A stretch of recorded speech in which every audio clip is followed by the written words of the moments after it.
les recordamos que hay dos salidas de emergencia, una del lado izquierdo y una a su lado derecho. Les sugerimos el uso de cubrebocas o de no ser así, por favor que se sienten con un espacio, dejando un espacio entre el otro compañero. Y también les pedimos que pongan en silencio su celular. El día de hoy nos acompaña el doctor Carlos Valdés González. Él estudió la carrera de Ingeniero Geofísico en la Facultad de Ingeniería de la UNAM y la maestría y el doctorado en Geofísica en la Universidad de Wisconsin-Madison en Estados Unidos. En 1993 ingresó al Instituto de Geofísica, del cual continuó siendo investigador titular C en el Departamento de Sismología. Estuvo como jefe del Servicio Sismológico Nacional durante dos periodos, de 1993 a 1995 y de diciembre del 2004 a enero del 2014. Durante este último periodo se alcanzó la cobertura sísmica nacional. Sus líneas principales de investigación son estudio de sismos de baja magnitud, determinación de la estructura cortical mediante el trazado de rayos sísmicos, sismología volcánica y la gestión integral de riesgo de desastres. Fue comisionado como director general del Centro Nacional de Prevención de Desastres de febrero del 2014 a septiembre del 2018. La misión del centro es salvaguardar en todo momento la vida, los bienes e infraestructura de las y los mexicanos a través de la gestión continua de políticas públicas para la prevención y reducción de riesgos de desastres. Por medio de la investigación, el monitoreo de fenómenos perturbadores, así como la formación educativa y la difusión de la cultura de protección civil con objeto de lograr una sociedad más resiliente. De octubre del 2018 a diciembre del 2022, fue de nuevo comisionado a cargo del Centro de Estudios Mexicanos de la UNAM en Costa Rica, con las funciones primordiales de la vinculación, colaboración e intercambio académico con universidades e instituciones de educación superior, dependencias de gobierno o cualquier entidad educativa o cultura cultura de este país y de la región de Centroamérica. Y ha pertenecido al Comité Científico Asesor del volcán Popocatépetl desde su inicio en 1994. Muchas gracias.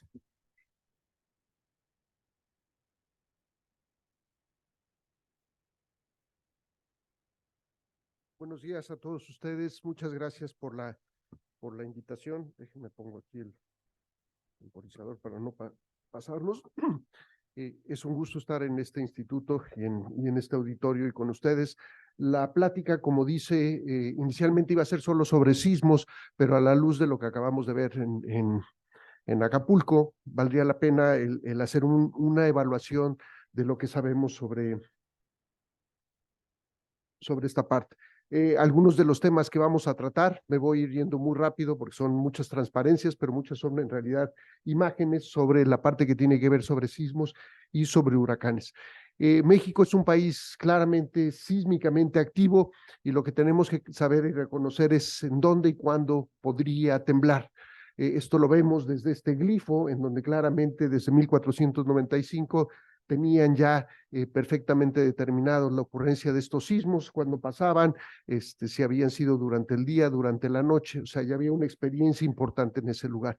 Simplemente como un recordatorio, la parte que tiene que ver con la generación de los sismos, tiene que ver con la parte del calor en el núcleo interno, ¿no? Colocamos aquí la República y más o menos de la parte de la corteza a el interior, al mero centro de la Tierra, sería un viaje 2 veces desde Mexicali literalmente hasta la parte de Tapachula. ¿Y por qué se genera este movimiento que va finalmente moviendo las placas? Pues porque el calor funciona simplemente como si colocáramos nosotros una sopa de letras en una estufa, y una vez que la empezamos a calentar, disminuimos la densidad de las letras comienzan a subir hacia la parte superior, se enfrían y vuelven a bajar. Este proceso pues lleva unos entre 5 y 10 minutos, y en cambio para la parte del movimiento del material más caliente del interior de la Tierra llegar hasta la superficie, pues ocurre en un proceso de millones de años. Esto genera entonces que la superficie de la Tierra se divida en una serie de placas que conocemos como placas tectónicas, que literalmente es como un rompecabezas esférico, y en la orilla de estas placas tenemos nosotros sismos en color amarillo y en color naranja tenemos nosotros, o color rojo, los volcanes. Curiosamente ahora hay mucho interés en la parte de lo que está ocurriendo en Islandia, pero la gente desconoce que la cordillera submarina con mayor número de volcanes en el mundo es esta que atraviesa y que está en la parte del océano, y en donde está separando la parte de Islandia, es una isla volcánica y se está separando. El proceso que están viviendo ahorita es un proceso normal y natural. El problema es que la población de Grindavik, que está exactamente encima de donde se está abriendo la fisura, pues probablemente va a desaparecer. Pero podemos ubicar claramente, y no mostré, la parte amarilla se vuelve más amplia en la parte de los sismos, porque esta es la parte de la zona de subducción, y en cambio las cordilleras de volcanes están muy bien alineadas en este sitio. En el caso de nuestro país, esta es la sismicidad importante, sismos mayores de 6.5 desde 1900. La diferencia entre los círculos es que los naranja, rojos son sismos superficiales menores a 40 kilómetros de profundidad, y en cambio los azules son sismos con mayor profundidad. ¿Por qué es importante? Porque los superficiales, que abundan claramente más aquí y tienden a ser más grandes, generan ondas superficiales. Y como lo dice el nombre, son ondas, es un tren de ondas que generan vibraciones importantes y que son los responsables de los daños que observamos muchas veces en las edificaciones. Y claramente lo que vemos es que los que prevalecen son los superficiales.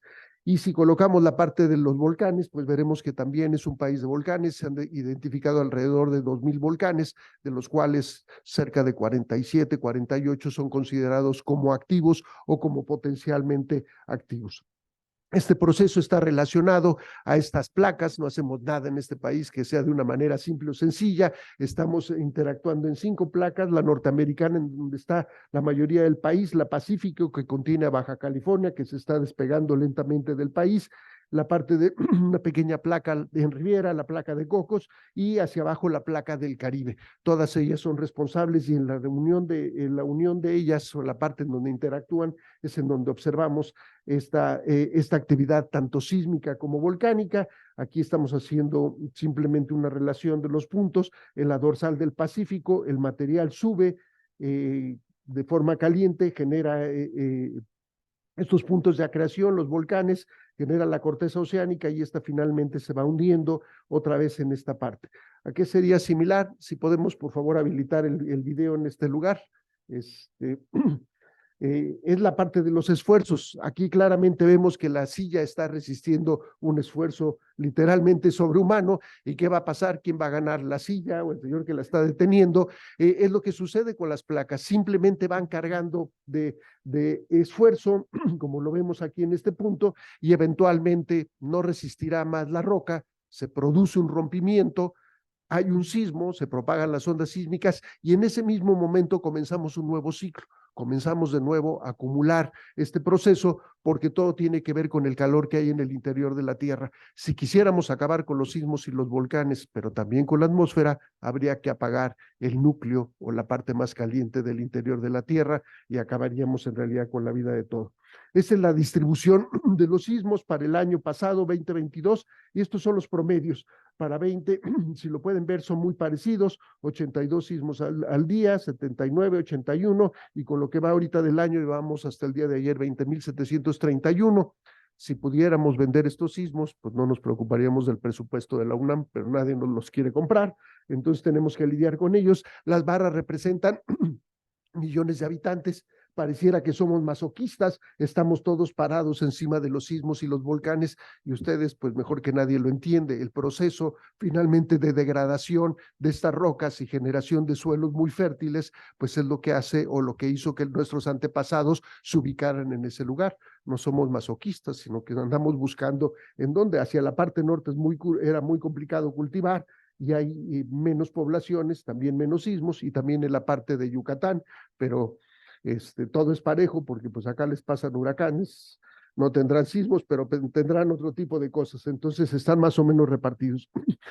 Esta es una gráfica de los sismos importantes, pero ahora lo que estamos viendo en estas elipses representa el tamaño de los sismos. Es el área de ruptura, lo que se rompe por debajo de la superficie, y podemos ver aquí el sismo de 1985, aquí está. y el otro que era más grande anteriormente era este de 1932 frente a las costas de Jalisco y Colima, también de magnitud 8.2, y pueden ocurrir sismos como el del 2017. Ya había habido una gran cantidad de sismos. Nosotros deberíamos de haber tenido conocimiento que podría ocurrir un sismo mucho más cercano a la parte de la Ciudad de México. Ahí están los más recientes, y el del 2017, del 7 de septiembre, también de magnitud 8.2. Entonces, como lo podemos ver, hay una gran cantidad de zonas en donde pueden ocurrir sismos y con diferentes magnitudes. Los que se encuentran en la costa tienden a ser mayores, pero ya vimos que este es cercano a magnitud 7, el del 19 de septiembre de 2017, siendo de magnitud 7, tuvo en realidad una cantidad de daños por la cercanía. Este es un mapa compuesto de las isocistas. Las isocistas son grados de intensidad que se miden en números romanos y va del 1 al 12. A partir más o menos del número 8, las intensidades relacionadas con aceleración son suficientemente grandes para provocar daños. Y lo podemos ver cuando acumulamos todos ellos, pues estamos en una zona en donde vamos a tener la intensidad de un sismo probablemente en el transcurso de nuestras vidas, y este es un sismo de Bavispe que fue sentido y que tuvo mayores número de daños en la parte de Estados Unidos. Recapitulando un poco aquí, es normal y es común que tiemble. Lo que nunca debe ser ni normal ni común es que estos fenómenos naturales se conviertan en desastres, y ahí los desastres ya no son naturales. Se habla muchas veces y frecuentemente de desastres naturales. Los desastres no son naturales, interviene el ser humano, es un proceso que no podemos detener. En donde ha ocurrido un sismo importante se repetirá, simplemente hay que esperar tiempo suficiente para que se acumule la energía, y más o menos sabemos entonces en dónde tiembla. ¿Qué tipo de daños pueden provocar estos sismos? Y en particular, una de las regiones que más se ha, lo vamos a ver tantito más adelante, el estado que más estaciones sísmicas tiene es Guerrero. ¿Y por qué lo tiene Guerrero? Porque en este lugar en particular, bueno, aquí podemos ver los efectos que han tenido estos sismos en la costa, pero en las zonas cercanas a la Ciudad de México. Este es un sismo que ocurre el 14 de marzo de 1979, cerca de las 5 de la mañana. Este sismo provoca que en la campestre Churubusco, en donde se encontraba la Universidad Iberoamericana, se colapsaran los 3 edificios más importantes y más grandes. Afortunadamente por la hora, y esto es interesante el ver el elemento de la hora y el día en que ocurre un sismo, cuál puede ser el efecto y el impacto, no hay más que 1 o 2 policías muertos, los vigilantes. Si el sismo hubiera ocurrido a las 7 de la mañana, todos lo sabríamos y todos hablaríamos del sismo de la Ibero. Y aunque pues son los de la Universidad de Ibero, pues también son mexicanos, y entonces vemos ahí, de ahí se va finalmente la Ibero al lugar en donde está ahora. Perdón, este es el de 1957, estructuras de acero nuevas, y este es de 1985, y este de Acambay en 1912, también cercano y con efecto muy parecido al que ocurrió en el 2017 del otro lado. Entonces, sismos lejanos a la Ciudad de México y sismos cercanos tienen efectos importantes. Pero hay una zona conocida como la brecha sísmica de Guerrero. A Guerrero le cargamos todo, ¿no? Desafortunadamente le pasa de todo. El sismo del Ángel es este que está en azul, aquí en San Marcos, pegado a Acapulco. Todo el mundo habla del sismo del Ángel y entonces pensamos que ocurrió debajo del Ángel de la Independencia, y no, el sismo ocurre en las costas, pegado a Guerrero en 1957, el del 85, este es el que tiró la Ibero en 1979 cerca de Petatlán, y lo que podemos ver es que el último sismo que ocurrió en esta región, entre Acapulco y entre Petatlán, muy cerca de Iztapas y Guatanejo, desde 1911 no ha ocurrido un sismo importante en ese lugar. Y uno dice, bueno, igual ahí no tiembla. No, sí ha temblado. Entonces, a medida que pasa cada día, ¿se acuerdan de la silla de plástico donde estaba el señor? Pues nos estamos acercando a que deje de funcionar. Entre 1889 y 1911 ocurrieron 4 sismos con magnitudes de 7.5 a 7.7. Estos cabrían acomodados en esta zona perfectamente. Ya un sismo con estas características es un sismo que provocaría probablemente daños importantes en Acapulco y también en la Ciudad de México. Este sismo, el del 57, fue de 7.6 y el del 79 también fue de 7.6, y ya vimos las consecuencias que presenta. Entonces, esto es sismicidad está pendiente. La mejor manera de repartirla sería dosificando la liberación de esta energía. El problema es que no sabemos cuándo puedan ocurrir, ni cómo lo podríamos anticipar. Esa es la razón por la cual se inicia la alerta sísmica. La alerta sísmica inicialmente estaba solamente cubriendo esta parte, ahora se ha extendido más adelante. ¿Qué es lo que más puede pasar? Que se junten las 4 áreas y que nos cobren la factura en una sola exhibición. Y entonces podría ser un sismo de 8. Y eso ya significa palabras mayores. ¿Por qué? Porque el de 1985 a 400 kilómetros de distancia, pues ustedes ven cuál fue el daño en la ciudad, y este que estaría en el punto más cercano a la costa, 300 kilómetros, ¿qué es lo que pasaría? No sería más fuerte, lo que pasaría es que duraría más tiempo el sismo. Entonces los edificios estarían oscilando más, y ahorita vamos a ver una imagen de cómo se comportan los edificios cuando se mueven, y eso eventualmente tiene un impacto en la capacidad de resistencia de los sismos. Entonces tampoco sabríamos, ya lo quité porque eran muchas gráficas, pero lo que sucedió, por ejemplo, en Japón, en donde también había toda una zona de 5 sismos, y se junta esas 5 zonas en un solo sismo, y tenemos un sismo de 9 que provoca este gran tsunami hace un poco más de 10 años. El panorama más catastrófico sería que fuera un sismo mayor a 8. ¿Por qué? Porque 1957 tiene ya 66 años de haber ocurrido, 67, 66 años de haber ocurrido, y ya se ha acumulado suficiente energía como para que también esta ruptura pudiera extenderse hasta ese lugar.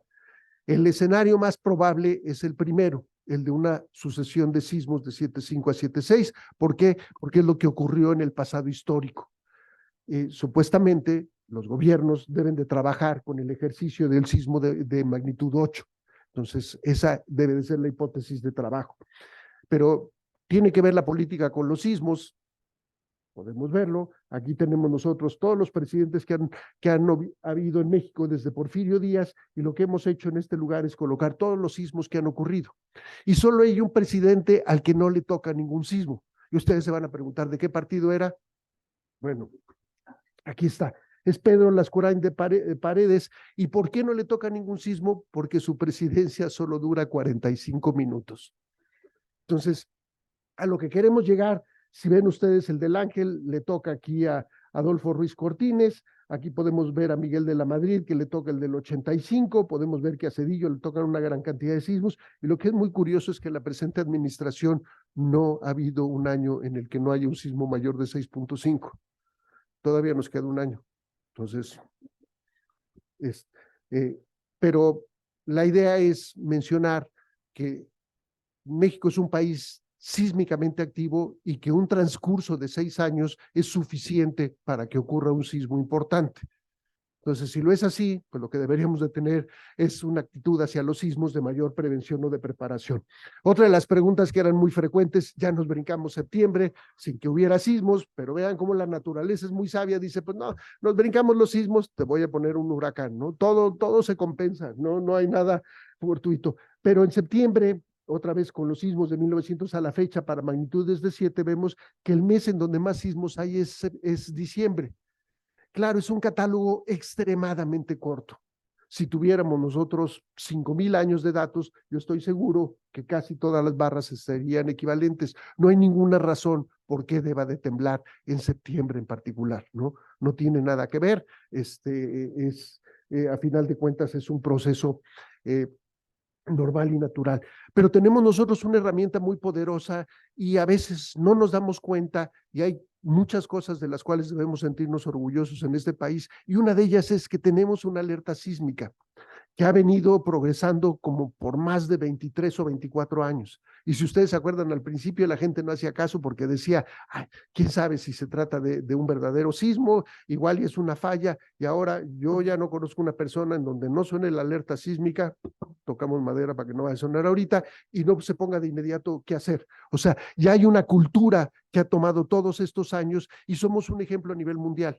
El otro que tiene una alerta sísmico es Japón, y California, hasta que les tocó sentir a varias autoridades el sismo del 7 de septiembre de 2017, decidieron llevarse a Sky Alert para que se instalara y se promoviera una alerta sísmica en California.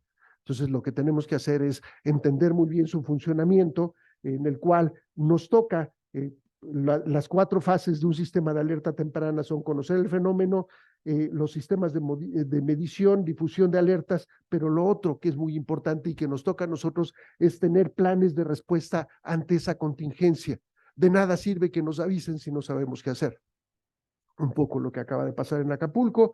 Me voy a brincar, estas son infografías que existen y mejor pasamos a ver si podemos, bueno, mejor pasamos a esta, si la podemos habilitar. Es un video para el sismo del 7 de septiembre, por favor. El sismo se va a iniciar aquí en Tehuantepec, en este lugar. Va a haber un contador por acá abajo, no sé si lo alcanzan a ver. Por aquí va a iniciar el sismo, este es el lugar, aquí inicia el sismo, y aquí abajo está el contador, está medio escondido, pero es a partir de que detectan los sensores, llevamos 7 segundos, y comienzan a propagarse, si alcanzan a ver en color morado, las ondas P, las ondas iniciales, y las ondas S en este color amarillo, que van seguidas por las ondas superficiales. Entonces comienza ya a haber un alertamiento, ya lo hay en la Ciudad de México, y para este sismo, si ustedes se acuerdan que faltaban 10 minutos para la medianoche, es un sismo en el cual tuvimos 100 segundos de anticipación.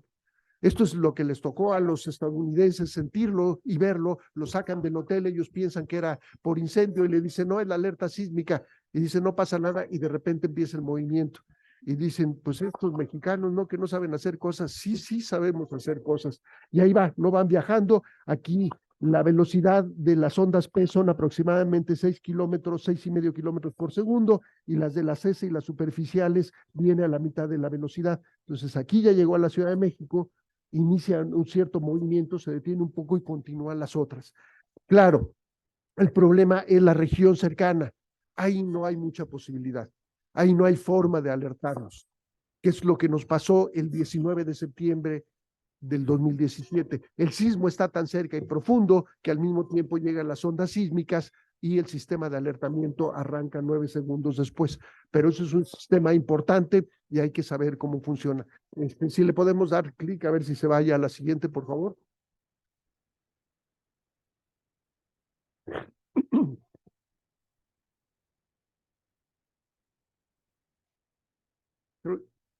Sí, creo que hay que picarle escape para que se salga de... Eh, ¿Cuántas estaciones sísmicas tenemos, no? El Servicio Sismológico Nacional está dentro de la universidad, es una responsabilidad de la UNAM, del Instituto de Geofísica, y ha crecido en donde tenemos ya estaciones por todo el país y una gran cantidad de estaciones cerca de la Ciudad de México. Son 100 en total, pero hay 60 más que contribuyen y están al menos en todos los estados están cubiertos, le faltaba una nada más en la parte de Campeche, y esta es la distribución de las alertas sísmicas. Estos son sensores especiales en donde simplemente si se rebasa una amplitud del movimiento, manda un alertamiento, y cuando hay varios de ellos, se estima la amplitud y tiene que hacer una estimación muy rápida para manejar el alertamiento. Los triángulos verdes son estaciones repetidoras. ¿Se acuerdan que mandaron después de Otis un anuncio diciendo que habían perdido las estaciones repetidoras, sobre todo la de Veladero en Acapulco, y que entonces el sistema de alerta sísmico no podría detectar un sismo? Pero se han concentrado, y esta es la idea, concentrarlo. Esta es la gráfica que habíamos puesto de los sismos. Aquí está todas las estaciones del alertamiento sísmico, y aquí están todas las estaciones del servicio sismológico. Entonces se cumplen dos cosas, y claro, hay muchos otros lugares que deberían de estar monitoreados y alertados, y ahí es otro de los sistemas en donde habría que ponerle los recursos necesarios, ¿no? Recapitulamos, esperamos sismos importantes, ya los hemos visto. Los sismos no tienen que ver con la política, no solo tiembla en septiembre, tenemos un servicio sismológico y tenemos una alerta sísmica. Entonces necesitamos saber su funcionamiento. Y ahora ya las afectaciones, ¿qué pasa con los edificios? Este es un video para un sismo de Tokio de magnitud 7, en donde vemos 3 componentes, este, oeste, norte, sur y vertical. Vemos aceleración, velocidad de desplazamiento. Pero esta parte tomada de la parte de arriba, este bailoteo que hace el edificio, Nosotros estamos diseñados para bailar, bueno, unos mucho más que otros, yo estoy en los que menos, pero los edificios no deben derrotar, no están diseñados para hacer este tipo de movimiento porque se dañan las estructuras. A ver si lo podemos repetir. Y si se fijan en, en este punto, van a ver que hay modos de vibración, también claramente en este. Aquí hay uno en donde se mueve poco el edificio y este en donde se mueve también poco. En cambio, por ejemplo, la azotea amplifica mucho. A través de este modelado puede uno ver en qué lugares hay mucho mayor amplificación, cuál es el periodo natural de vibración de estos edificios y tomar acciones si vibra demasiado, porque estos son diseños computarizados, pero después vale la pena el revisarlos con instrumentación. ¿Por qué? Porque una vez que ocupamos los edificios y si se siguieron todos los planes constructivos, cuáles son las modificaciones y si deberíamos de reforzar, ¿no? Pero ¿qué debemos de hacer para disminuir el riesgo sísmico? Si ustedes se acordarán, ya hace unos cuantos años de los cochinitos, cada quien tenía su casa y tenía uno de los problemas. El riesgo está definido como el peligro o el fenómeno o amenaza, como le queramos llamar, multiplicado por la vulnerabilidad. El peligro, por ejemplo, los sismos, no los podemos disminuir y no los podemos detener.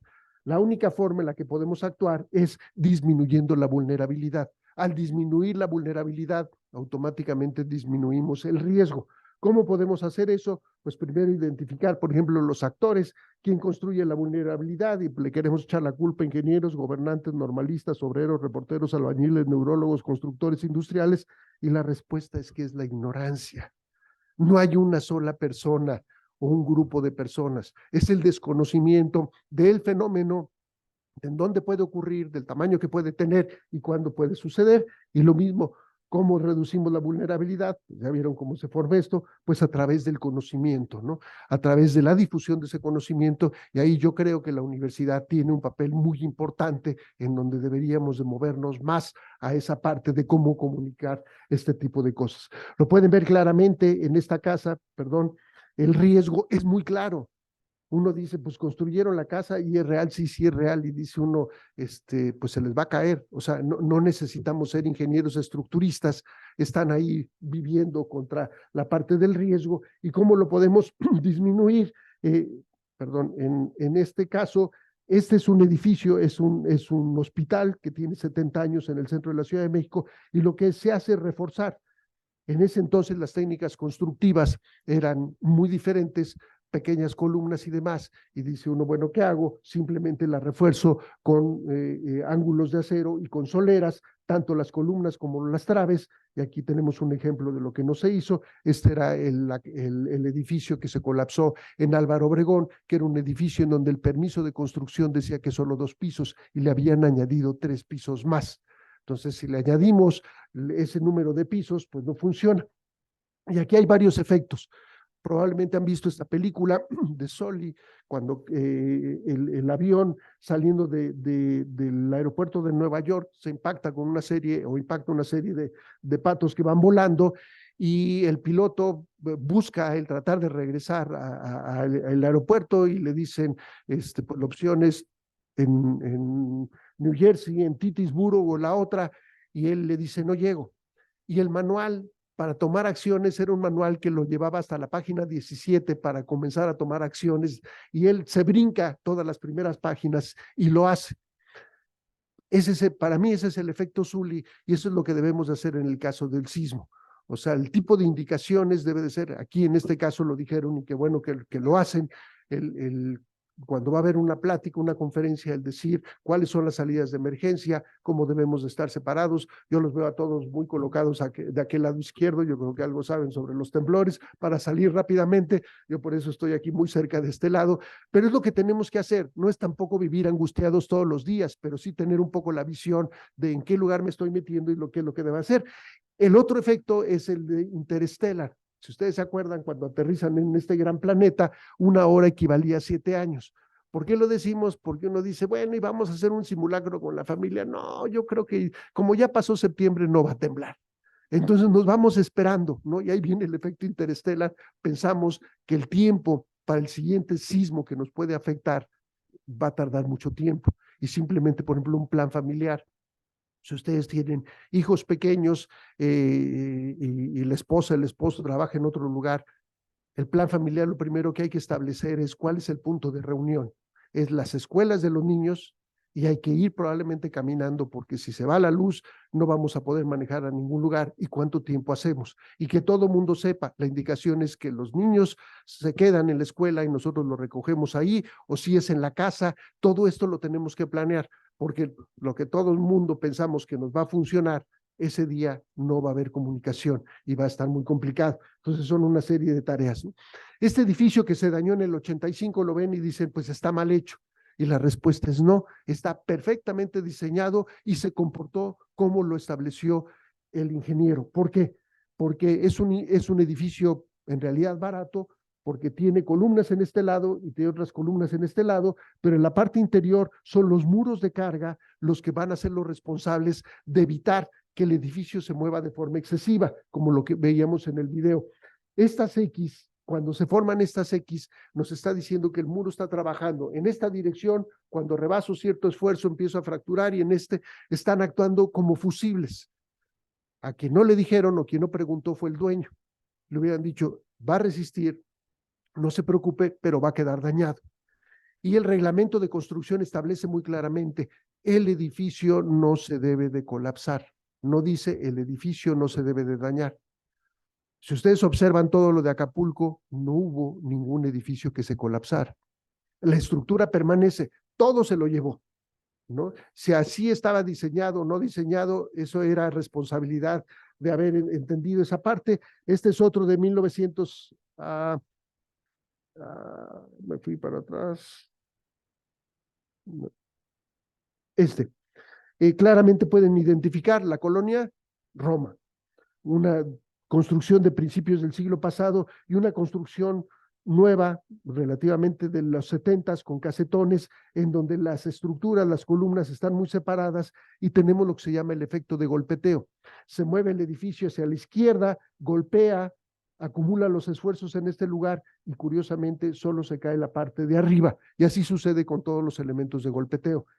Eso se resolvió en el reglamento de construcción que sale al año siguiente, en el 86, en donde establece que tiene que haber una separación entre edificios dependiendo de la zona sísmica y de la altura del edificio.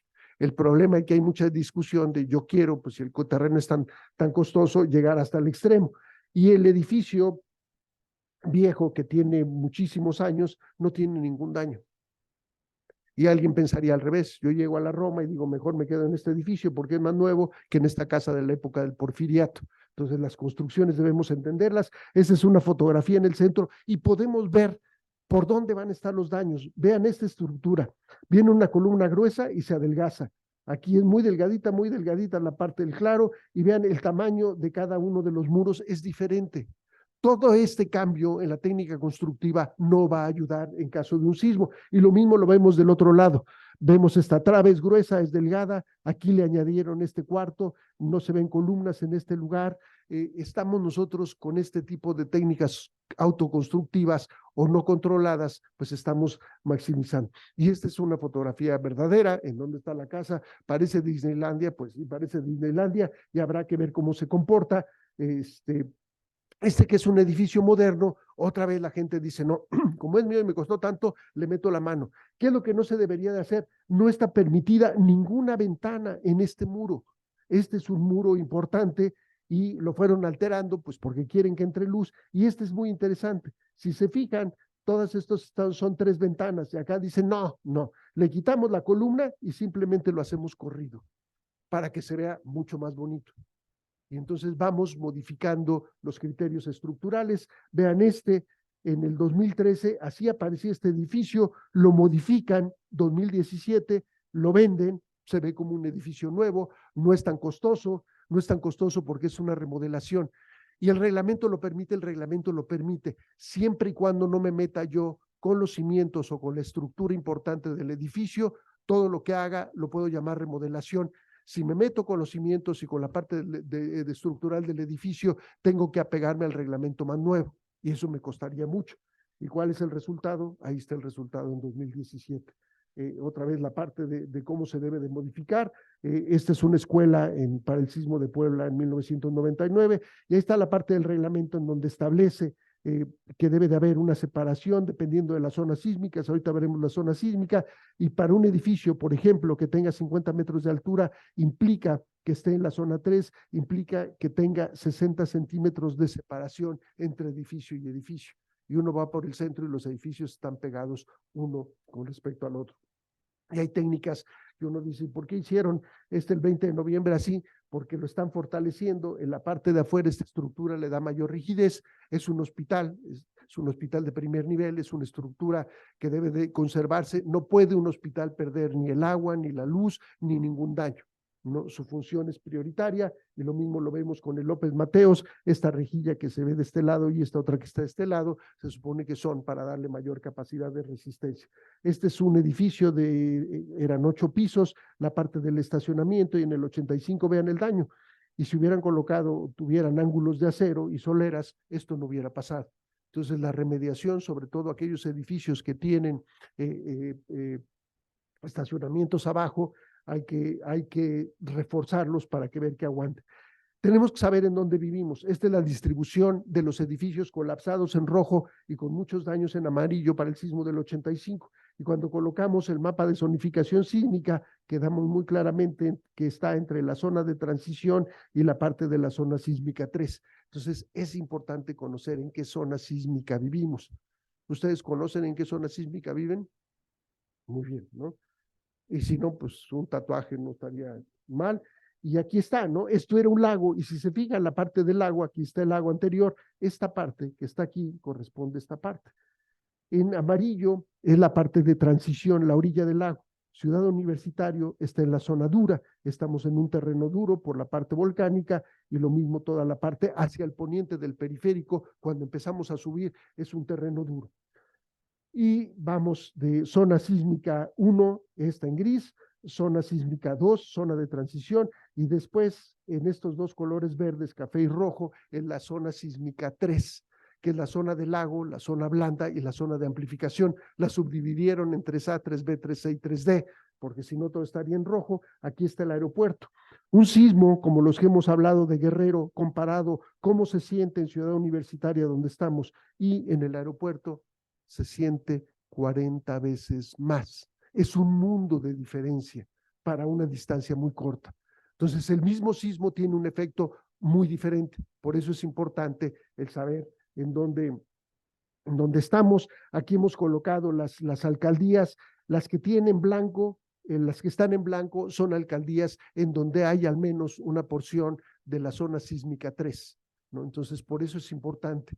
No quiere decir que se vayan a caer las estructuras, quiere decir que el sismo va a tener mayor amplificación y va a tener también mayor duración, por eso es importante. ¿Cómo puedo saber en qué zona estoy? Bueno, cuando nos dicen es que se mueve como si pasara, cuando pasa un tanque, un carro de gas o de refrescos, el edificio se mueve y empieza a vibrar y no es un sismo. O cuando vemos, yo estoy seguro que el diseño de este piso era completamente plano, o si lo ven, la separación en este edificio no lo construyeron así, y tampoco esto. Entonces hay una cantidad de aspectos visuales en donde uno puede verlo. Va uno en la Roma y en efecto ve las calles, y las calles están como onduladas. Ahí estamos claramente ya en un terreno blando, en donde va a haber una mayor amplificación. Y hay una serie de mitos alrededor de este, ¿no? El primer mito es que, bueno, se nos fue Walter Mercado, era el mejor que nos podía decir si iba a temblar, y cuando le preguntábamos, cobraba un chorro, más de €1 por un minuto, les decía, sí, sí, sí va a temblar, y va a ser fuerte, sí, sí va a ser fuerte, va a temblar. O sea, ya lo sabemos, va a temblar. ¿Y qué afán de saber exactamente qué día va a temblar? Bueno, los huracanes sí tienen una época de huracanes, ¿no? De mayo a noviembre, muy claro. Pues los sismos también, y es clarísima, 1 de enero a 31 de diciembre. La temporada está abierta, y entonces habría que ponerle atención, que si los perros predicen los sismos, los perros son más abusados, o nos ayudan a rescatar, o se esconden, que si por la luna, pues si tenemos la luna dando vueltas alrededor del planeta todo el tiempo. La respuesta es que hay una cantidad de mitos, y en realidad todo esto es falso, ¿no? Que si el chamán, que si estamos en armonía con el universo, la luna, el cielo rojo, si pierde la selección, si llueve, no llueve, si en la madrugada se hace calor, si en septiembre, si ladran los perros, o cualquier partido político. La respuesta es no, tiembla porque la Tierra existe este proceso de convección. Y la otra parte, en donde no le entramos mucho, solo cerca del 4% de todas las viviendas en el país tienen seguro.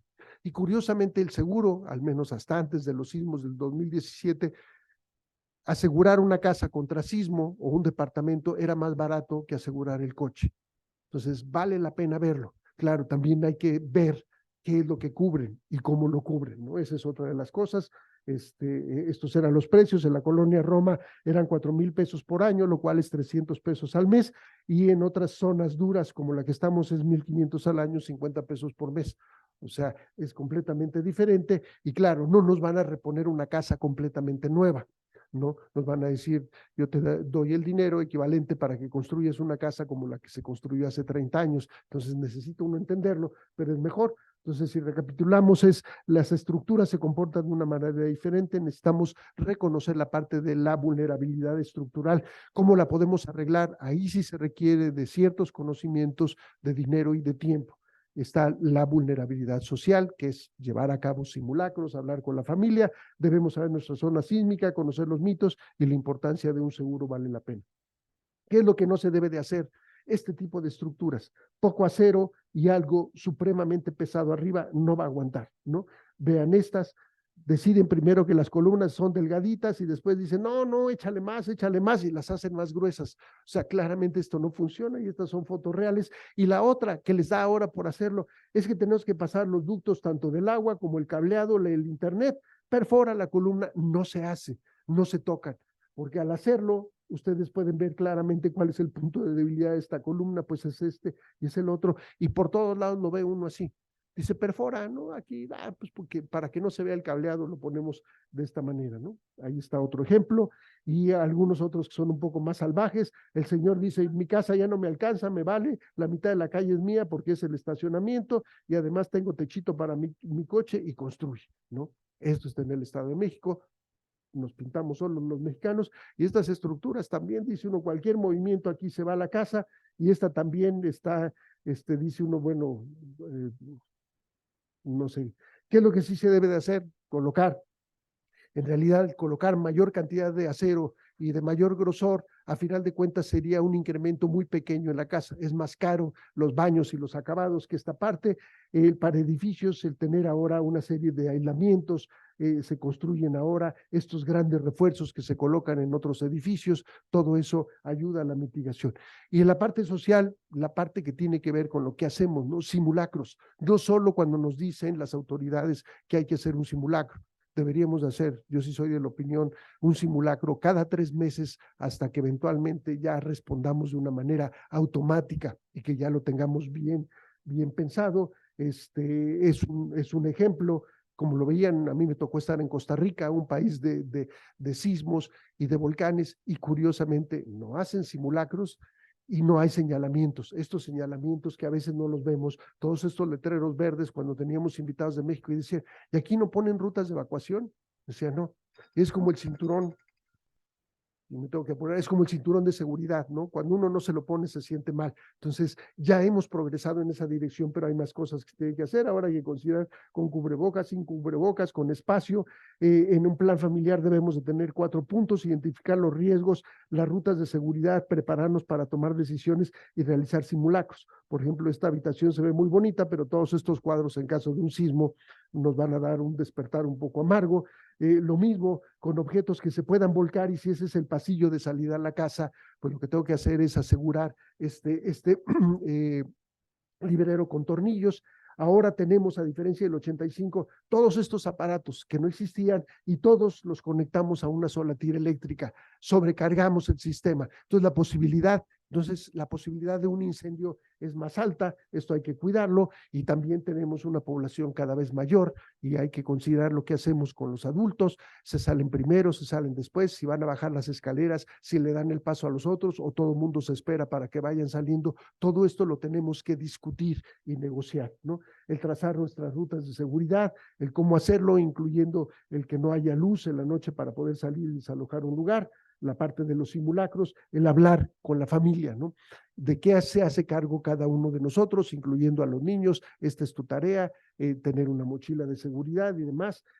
cómo reaccionamos ante los sismos. Aquí hay una serie de videos, son 4 videos. Si nos ayuda, por favor, con el primero, para que veamos cómo reaccionamos, ¿no? En una etapa de la economía nacional en el que el subempleo es altísimo. Y claro, el desempleo está entre el 7, 8 o 9% de la población económicamente activa. Al parecer está viendo en este momento un temblor. Hay un movimiento sísmico, hay que tenerlo con mucha tranquilidad. Estamos sintiendo Siempre en este decimos momento eso, calma, un tranquilidad, movimiento No sabemos qué va a sísmico, un pasar. temblor. Tranquilos, hay que tomarlo con mucha calma. Está largo un poco. Está larguito. Sí, sí. El que dijo que Pero había no que nos tener vemos. calma ya está, ¿no? Ahí abandona todo. El siguiente video, por favor. O sea, no dio ninguna indicación de utilidad para el público.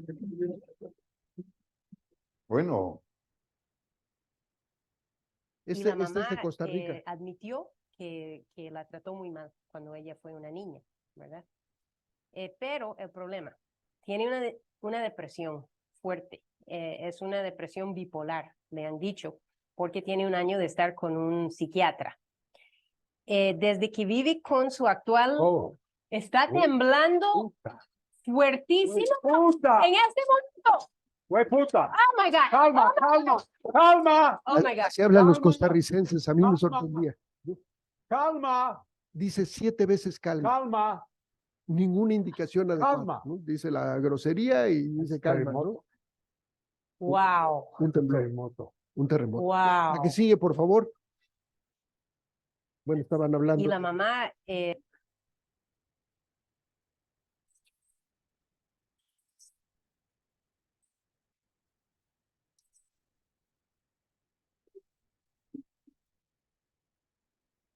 El señor toma el teléfono. La señorita lo ve, esperando indicación. Quién sabe con quién está chateando. No saben qué hacer. Ya se siente el temblor, se están moviendo. Ella se para y dice, ahí se ve, ¿no? Ella escoge el lugar de seguridad y se para ahí. Y todos los demás la van siguiendo. Le dice uno que agarre la pantalla. Le va a dar la indicación que agarre la cafetera. La cafetera es muy importante. Yo en eso sí estoy de acuerdo. La cafetera, ¿no? Y dice, no, ve tú, no. Ahí va por la cafetera, la agarra. Si lo podemos avanzar más o menos por aquí, por favor. Le picamos a la barrita para que salga a brincarle un cachito aquí. Un poquito más adelante. Y eventualmente ella regresa por el celular y se va, ¿no? El siguiente, por favor. Este es interesante, se va a escuchar de repente la alerta sísmica y vamos a ver cómo reacciona. Es muy suave el sonido. Más bien, yo digo que los han hecho valer. Ahí está la alerta sísmica. Los han hecho valer todo No hace nada. a través de la Constitución, a través de Dice, le está temblando, ¿no? Cuando ve, fíjense, en un momento dado comienza a moverse fuertemente en la pantalla, ahí llega el temblor.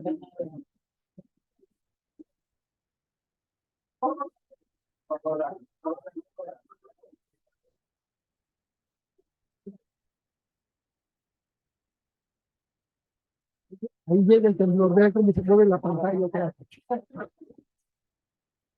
Aquí va a pasar un señor con suéter verde, él, y se agarra de la pared, porque el movimiento no nos permite caminar fácilmente.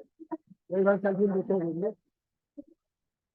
Ahí dejan a la maestra o a la directora, ahí les va a ir como en feria, ¿no? Voltea y los ve y dice, ¿qué onda? ¿No? Y se van a ver si pasan.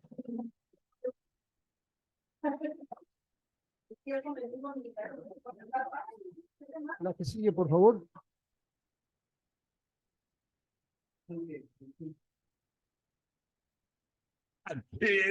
Bueno, ya pasamos por el cine, ya pasamos por la música, ya pasamos por la marcha, ya pasamos.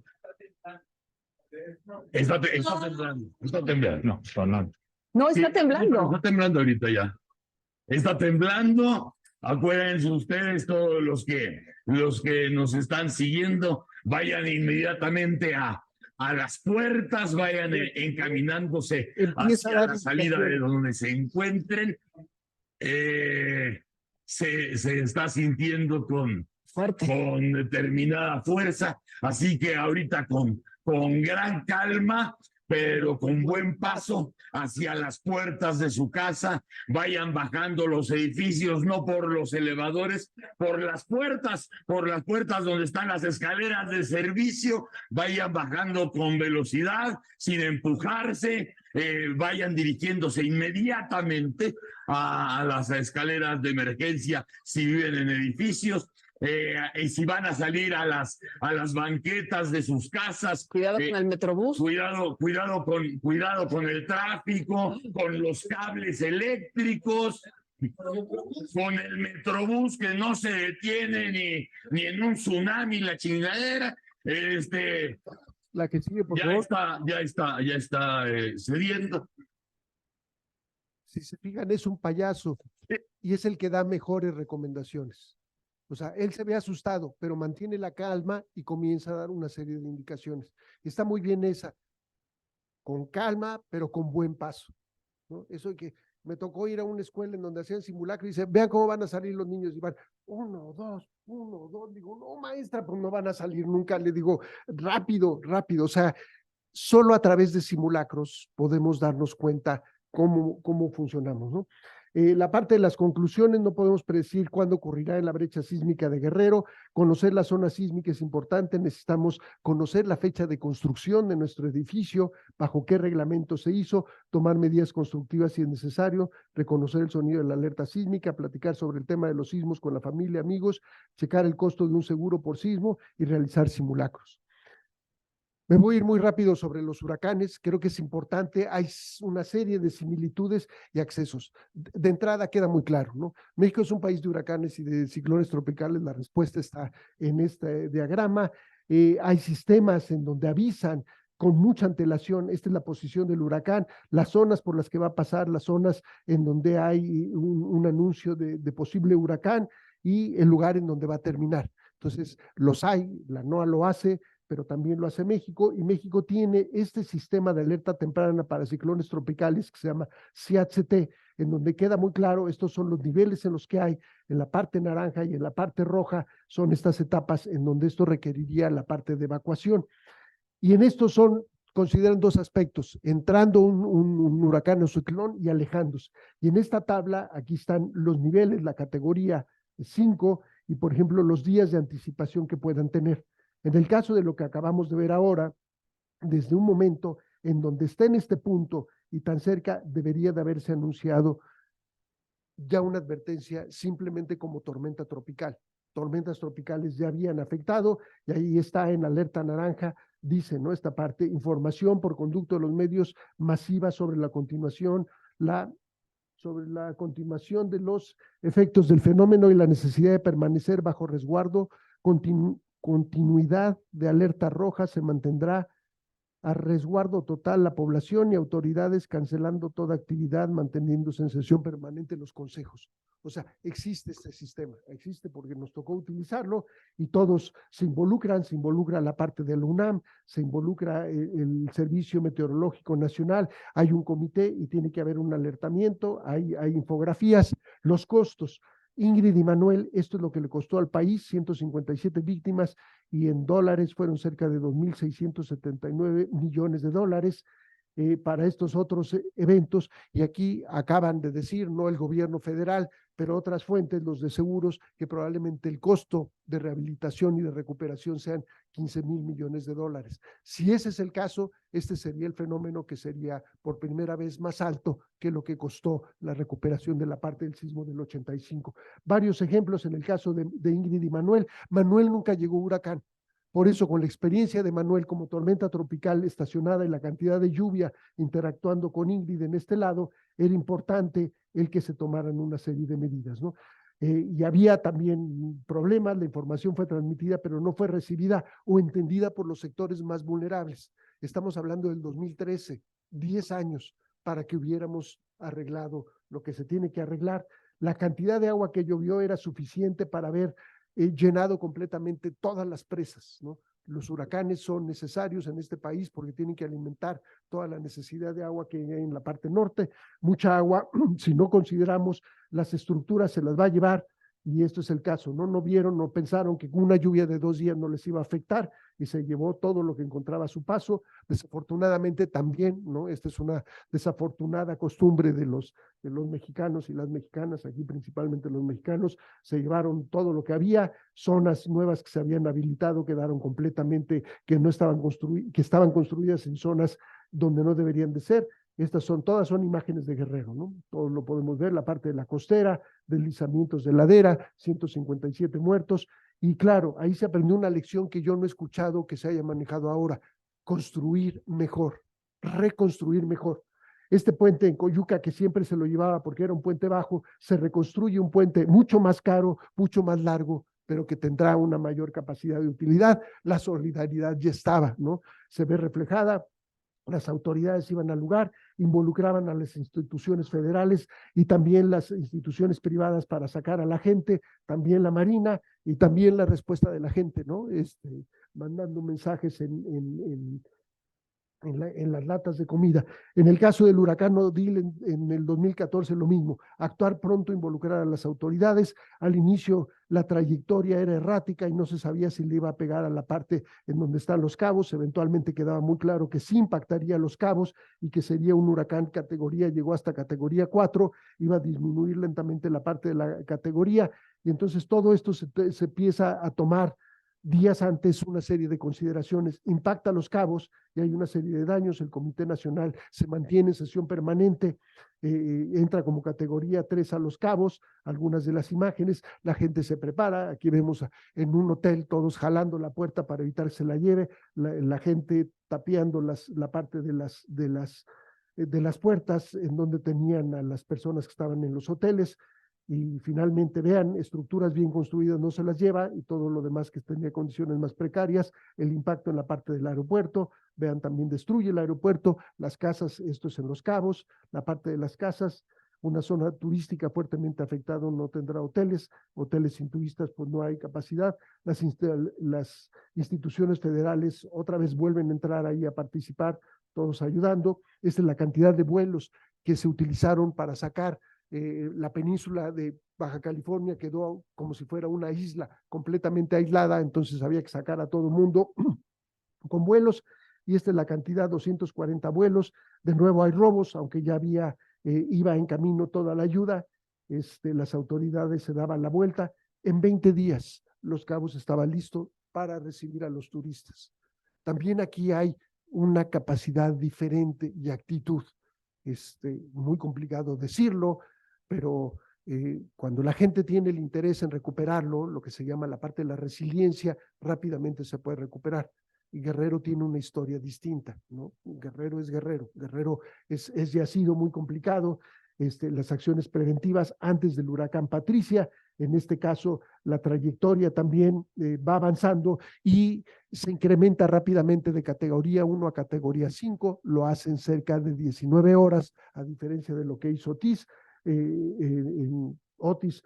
Y otra vez el comité comienza a actuar y se comienzan a tomar una serie de decisiones. Finalmente impacta, la gente sale y protege sus pertenencias, la gente se resguarda, finalmente avisan de la tormenta, y las autoridades tomando las cosas muy en serio y viendo cómo actuaban. Y si se acuerdan, en aquel entonces, eventualmente la gente decía: ya ven, no fue tan fuerte, no hubo muertos. Y la pregunta es: ¿no hubo muertos porque se actuó de una forma correcta y todo el mundo se resguardó? ¿O no hubo muertos porque la capacidad no era diferente y también tocó tierra como categoría 5, no en un lugar tan poblado como es Acapulco? Dañó una gran cantidad de municipios, daños materiales, otra vez mucha agua por todos lados, una gran cantidad de cobertura en todos los medios internacionales, y solo 2 fuentes de información: la Coordinación Nacional de Protección Civil y el titular de la CONAGUA, informando de qué es lo que se tenía que hacer y las labores, y otra vez viendo, ¿no? Sí había daños, pero no víctimas. En este caso no hubo robos. ¿Por qué? Porque se determinó que antes de que llegara el huracán, todas las tiendas se abastecieran. Dijeron: algunas sobrevivirán y se va a tener abasto, y todo estaba, la gente pudo ir y comprar sin tener que hacer compras de pánico y abastecerse, y finalmente entró la parte ahí.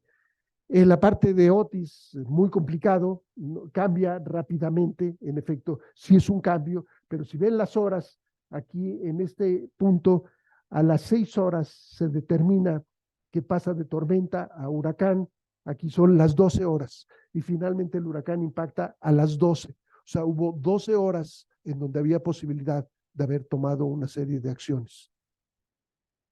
Y este es el impacto en todos los niveles, ¿no? Aquí, si hay algo democrático, son estos fenómenos, ¿no? Parejo, ¿no? La parte de la zona centro, la parte turística y la parte de las casas.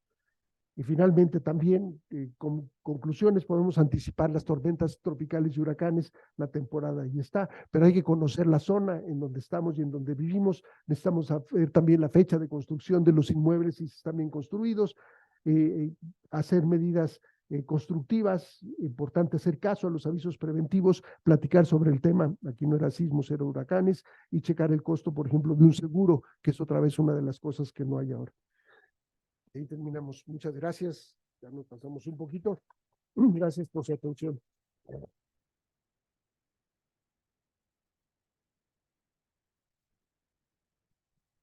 Tenemos tiempo para preguntas.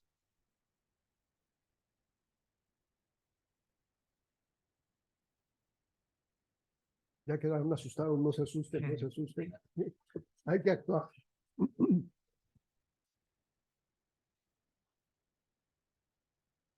Muchas gracias.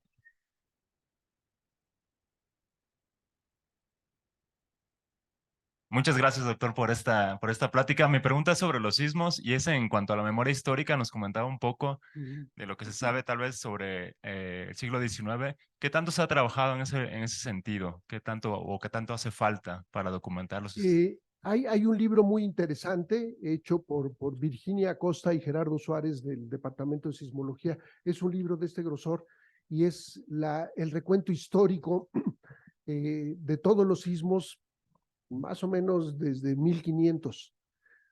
¿Cómo hacen ellos estos análisis? Principalmente cuando comienzan a ver ya las poblaciones y en las iglesias, los curas y los que llevaban el recuento de los que se bautizaban, de los que se casaban, de los que se morían, de todo lo demás, ahí anotaban, ¿no? A tal hora ocurrió un sismo de tierra y describían, y a veces la descripción era muy útil, ¿no? Decían, se movió o se cayó esta parte de la iglesia, o algunos decían, duró 3 credos, ¿no?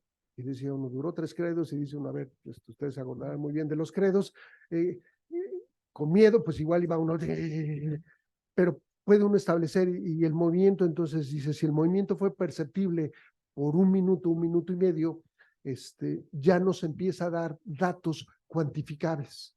Entonces se van traduciendo estos datos y esta información en cuantificaciones, y lo va haciendo uno en muchos lugares, y de esa manera se construyen los mapas de isocistas. Por eso la escala de Mercalli era antes muy útil para tratar de ubicar en donde íbamos viendo que los daños eran mayores y que la duración del sismo también era mayor, pues estábamos hablando de la zona epicentral, y después se le podía asignar probablemente la magnitud.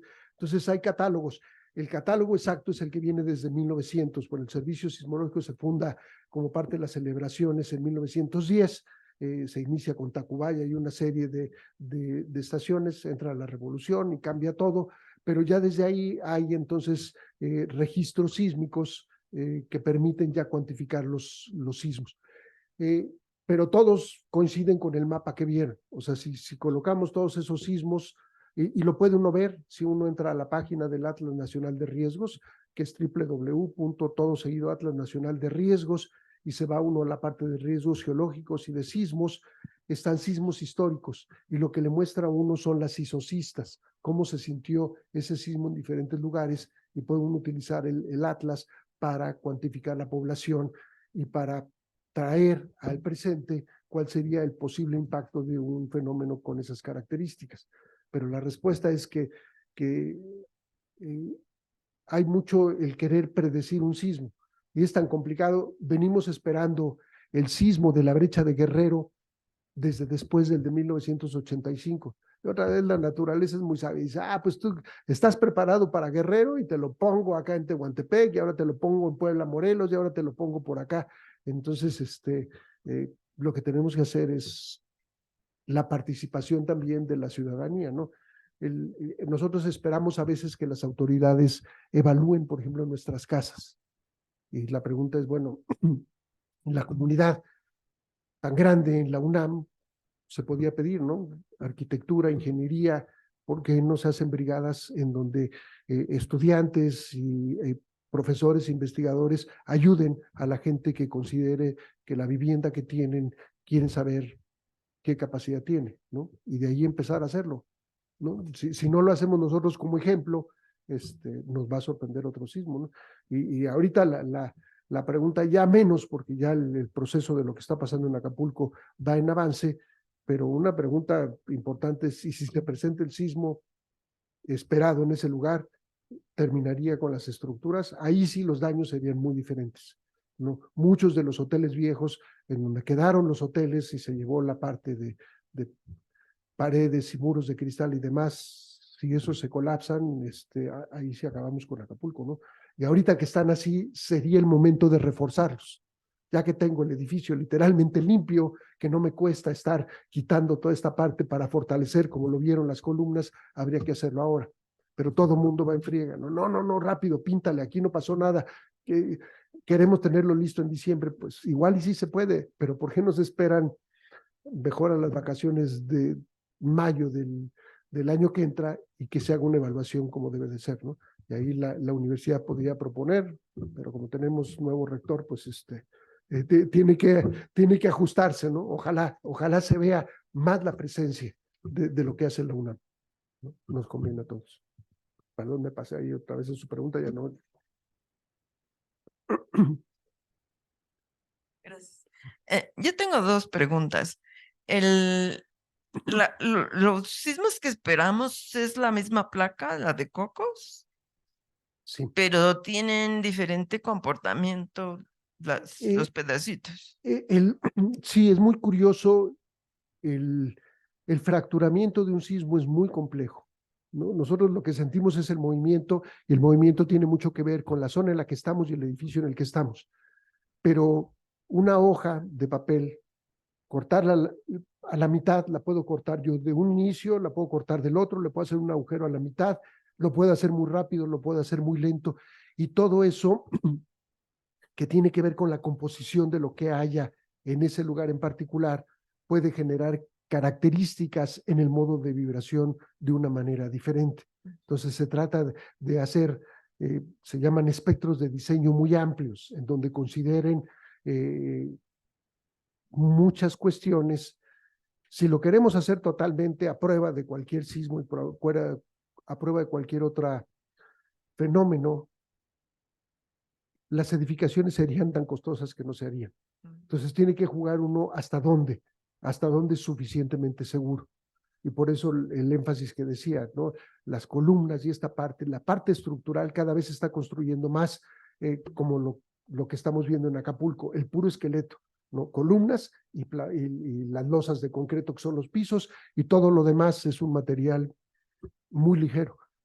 Entonces, se tienen que hacer estos diseños considerando de dónde puede provenir el sismo. Les comento, por ejemplo, yo vivo en un edificio de 20 pisos, en el piso 16.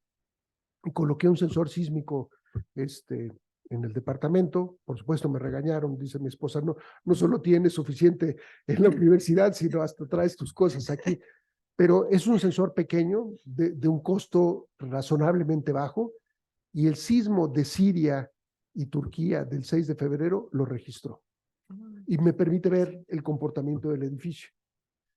Y entonces eso se debería de hacer, ¿no? Colocar estos instrumentos una semana, 2 semanas, ver el comportamiento del edificio y decir, su edificio está bien, su edificio se mueve demasiado, ¿no? Su edificio tiene esto, habría que hacerlo, y nos vamos a esperar hasta que pase un sismo, cuando existe la tecnología. ¿Qué tan barato es el equipo? 30,000 pesos.